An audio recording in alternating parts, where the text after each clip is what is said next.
kumusta tong experience ma'am trying to get to Bohol, mga atong experience diri sa pier? Are we avoiding the Holy Week rush? Smooth or sir kay kanang prepared magud me unya kanang kuan ra gi-check in na daan ang mga baggage.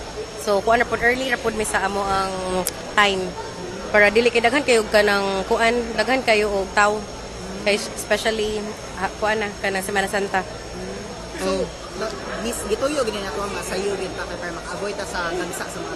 So actually from Bohol me then visit me og Santo Niño so para makuan ra dali ra po mi balik kay basin makuanan for kuan lang jud weekend lang nga plan, family plan. So overall kumusta tong experience ma'am sa pagkuan? So far so good ra. Kay kuan man planado man ang tanan kay kung magdugay-dugay. Nya dugay pud kanang ang kuan lang gamay naman ang namiyahe no. Tungod sa gamay ra ang murag lesser ang taxi. Then kanang tungod siguro sa gasoline nga price hike. So mao na nga dugay ka makasakay. Mo nang uban pero kami kanang try og book. Try na lag-book og kuan. So, prepared gid mo No, and advance. Lisod kay if dili mag-prepare na yung mga kids. Kailan mo buok nagdahil?